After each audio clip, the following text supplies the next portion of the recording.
involving Phoenix Suns, who have signed Devin Booker to a 4-year, $214 million contract extension. Late night on the West Coast, early morning on the East Coast. The Nets they're no more, at least as they started this season. Kyrie got a win in his Dallas debut, and Kevin Durant is headed to Phoenix. Washington Wizards trading Bradley Beal to the Phoenix Suns for Chris Paul, Landry Shamet, and draft compensation. The whole thing is like, we've seen KD in the playoffs time and time again. Booker has been great, you know. Beal, I know he hasn't played, but we've seen him take over.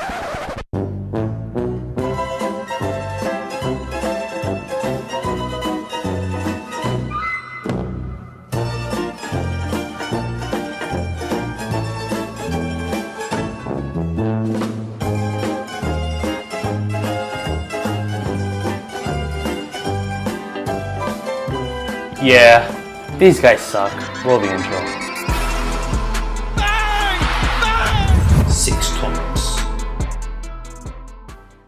666 million. It's a lot of money. It's more money than what the OKC Thunder spent on their entire starting lineup combined last season. It's more than the contracts of the starting lineup of the NBA champion Denver Nuggets. Why am I telling you this? It's also the combined contracts of Kevin Durant, Devin Booker, and Bradley Beal. A big three that has absolutely achieved nothing. Not an NBA championship, not a Western Conference Finals appearance, not a second round appearance, not a first round win. This team got swept. 666 million. And this isn't a surprise at all. The Suns had looked really bad all season long. They've been the worst fourth quarter team in the entire NBA. Not bottom 10, not one of the worst, but dead last. They're worse in the fourth quarter than the goddamn Detroit Pistons. Their depth had been terrible all season long. We hyped them signing guys like Keita Bates-Diop, Yuta Watanabe, Eric Gordon. They've all been absolutely horrible. The one guy they signed that actually played well for them, Drew Eubanks, played 0 minutes in a win or go home game. They played Nazir Little over him. We had all these warnings of a fraudulent team all season long. They looked lost. They looked like the biggest frauds all season long.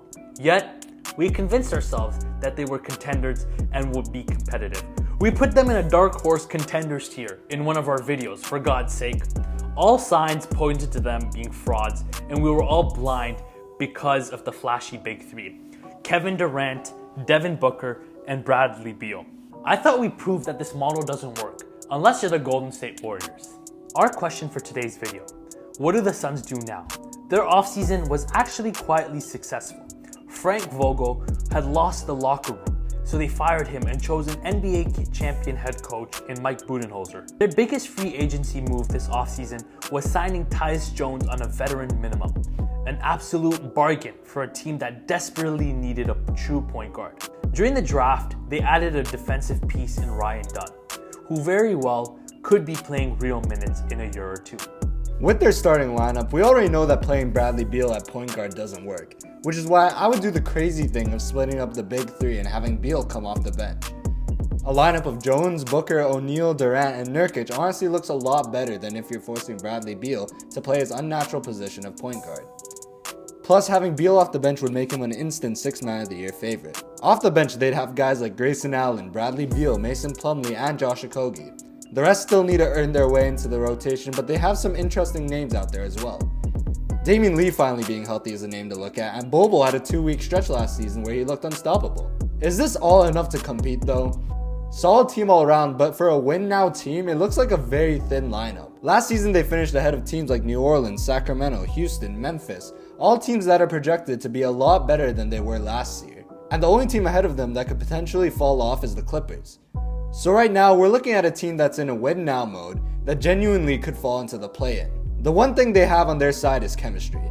This team knows each other inside and out, and they've had an entire season to understand each other.